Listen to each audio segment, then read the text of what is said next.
So this is the Hokage of gaming from the future, and I want to thank everyone for the support that Day 0 received. Day 1 is a bit rough, and there were a lot of questions, comments, and concerns in the comment section of Day 0, and even some outside of the comment section. And Day 2 will be addressing all of these. It will be a lot more beginner friendly, and so we can all join on this journey in whatever form or fashion you can. You don't have to be doing it like me. I would encourage that you find your own journey and you take your path. But so Day 1 is a bit rough. There is a few audio complications, but I hope that you will watch this video as you watched Day 0. And Day 2 is coming, currently working on it, and I hope you enjoy the rest of this video. Hello everyone, I'm the Hokage of gaming, and today we will be starting Journey of a Content Creator. This is Day 1, and we will be starting off talking about the company Kubient. My position on Kubient is 13 shares at an average cost of $7.11. As you can see here, a lot of my Kubient buys have just come in the past day as of recording this. I'm not sure how long it will be when I actually upload this, but just in the past day, I've purchased around 11 shares of Kubient. Kubient calls themselves the audience marketplace. Kubient uses an AI called Kai that allows for the combating of ad fraud by predicting how and when it will happen. Kai boasts faster response times to fraud compared to its competitors such as Trade Desk, Magnite, and Bionano. Ad fraud, for those who don't know, refers to fraudulent representation of advertisements, clicks, and data. As we have been at home a lot longer due to the pandemic, a lot of advertisers have shifted to online ads compared to like billboards and television. As you can see on screen, Kubient says, "We are obsessed with developing audiences and disruptive innovation that transform the relationships between brands, media, and their audiences." Now I will transition into why exactly I am bullish on Kubient. Kubient has partners such as the Associated Press and Google. Although the Google partnership has not received a lot of publicity, I feel as though it is a very key partner because Google is one of the biggest spenders on advertisement, followed by companies such as Facebook, Twitter. Not exactly in that order, but you get the picture. The biggest doubt that I have with Kubient is that it has arrived late to the game and that there are already established players, as I mentioned before, Viant, Trade Desk, Magnite. And those companies are already making big moves that Kubient at this point I don't feel can make. The big caveat here, or what we're going to be looking at, is Kubient customer growth, as Wall Street put it. That would have to be the determining factor because Kubient, as I stated, it can't make big plays like what I'm going to show. And as I said, it's a late comer to the game. So we're going to have to see if Kubient's Kai AI will be able to snatch up the customers of Trade Desk, Magnite, and Bionano. The next stock we will be talking about is Zomedica.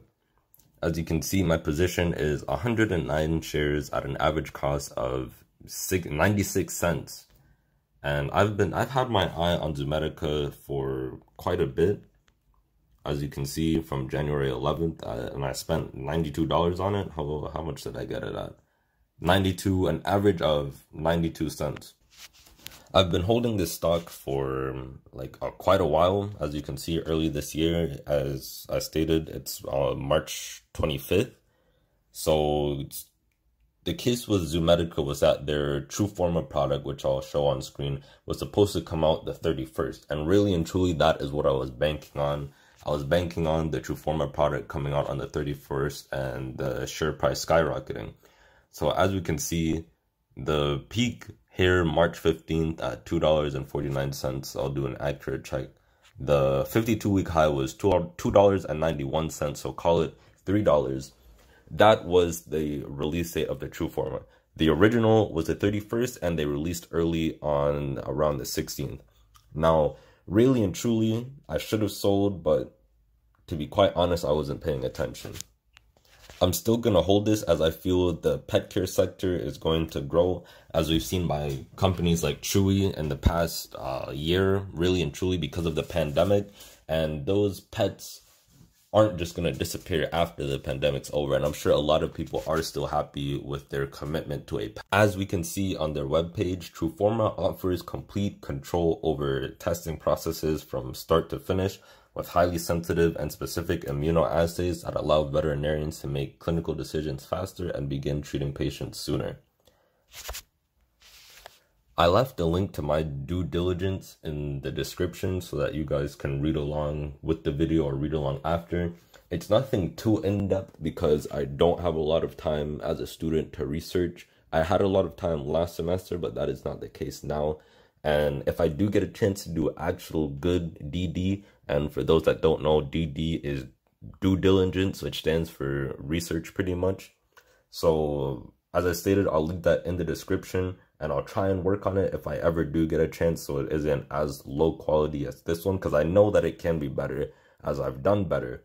But I feel as though I'll sell this stock around $3 to $5. I'll even have to put in a limit sell really and truly so that if it does reach that point, I can just sell without having to pay attention to.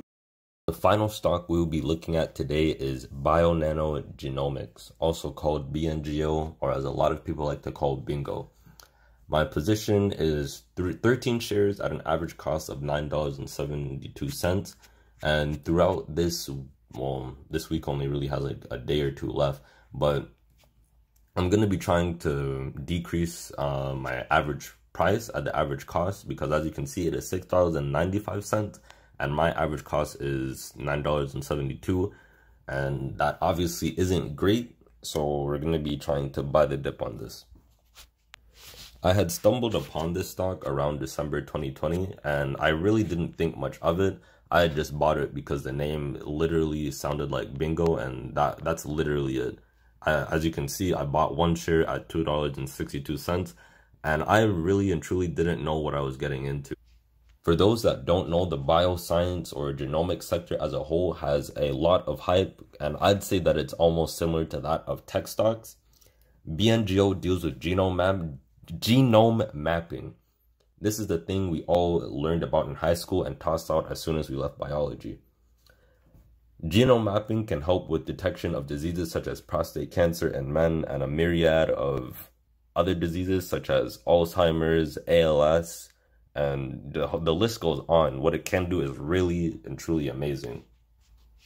BNGO's biggest competitor is Pacific Biosciences,